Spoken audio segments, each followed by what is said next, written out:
Channel. তোমরা নিশ্চয়ই খুব ভালো আছো, আর আমিও বেশ ভালো আছি। তো চলো আজকে ভিডিওটা শুরু থেকে। ওয়েদারটা ঠিক এই রকম অবস্থা, সেই রাত থেকে বৃষ্টি নেমেছে। বৃষ্টি এখন বাজে প্রায় সকাল 8টা। এখনও দেখে মনে হচ্ছে আলোই ফোটেনি।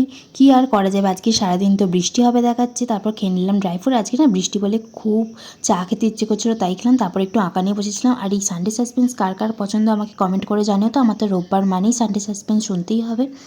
আর আজকে ডিম পোচ খেয়েছিলাম। মা একটা ডিম পোচের একটা ইউনিক রেসিপি বানাবে বললো। তারপর চিকেনটাকে ম্যারিনেশন করে রাখলাম, বিকালে চিকেন পপকর্ন বানাবো। তারপর চলে গেছিলাম ছাদে স্নান সেরে। যাওয়ার একটাই কারণ, কালকে বিকালে ছাদে দেখে এসেছিলাম এই জবা গাছে একটা কুড়ি ধরেছে, সেটার ফুল ফুটবে, আর আমি সেটা ঠাকুরকে দেবো বলি সকালবেলা চান সেরে ছাতা নিয়েই ছাদে চলে গেছিলাম বৃষ্টির মধ্যে। তারপর ঠাকুর ঘরে এসে দেখে একটা অদ্ভুত জিনিস, কি সুন্দর লাগছে তাই না। আর আজকে লাঞ্চে বসে পড়েছিলাম। লাঞ্চে ছিল ভাত, পটল ভাজা, ঢেঁড়সের ঝাল, আলু পোস্ত আর লাউ ডাল। লাউয়ের সমস্ত কিছু পদই আমার ভীষণ প্রিয়। তারপর খেয়ে উঠে একটু পেয়ারা মাখিয়েছিলাম। আমাকে বাবা বললো একটু মেখে দিতে, বাবা আর আমি খাবো বলি মেনলি মাখা।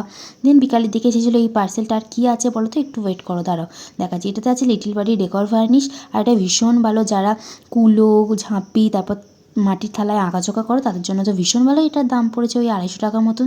তারপর একটু ভিডিও করছিলাম। দেন মা এসে বললো রাত্রে খিচুড়ি বানাবো, ওটাতে একটু সবজিগুলো কেটেই, তো আমিও ছুরি দিয়ে কেটে দিলাম টুকরো টুকরো করে।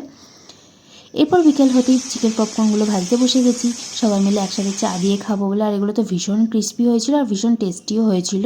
দোকানের থেকে তো বেশ ভালো হয়েছিল আমার মনে হচ্ছিল। খেয়েও দেখলাম, আমার তো বেশ ভালোই লাগলো। এরপর তো বললামই রাত্রে গোবিন্দভোগ চালের খিচুড়ি বানাবে মা। আর এই গোবিন্দভোগ চালের খিচুড়ি না আমার ভীষণ প্রিয়, খেলেই মনে যেন ঠাকুরের ভোগ খাচ্ছি। আমার এটা দারুণ লাগে। আমার খালি একটু এর মধ্যে ঘি লাগে, আর ব্যাস, আর কোনো কিচ্ছু লাগে না। এটাই ডিনারে খেয়েছিলাম, আর কিছু ছিল না। তারপর একটু কাজ নিয়ে বসেছিলাম। আমার একটু কিছু স্ক্রিপ্ট লেখা ছিল, ওইগুলোই কালকের জন্য লিখে রাখছিলাম। তারপর একটু ভিডিও করলাম। এভাবেই সারাদিনটা কাটলো। তোমাদের কেমন কাটলো অবশ্যই জানিও। বাই।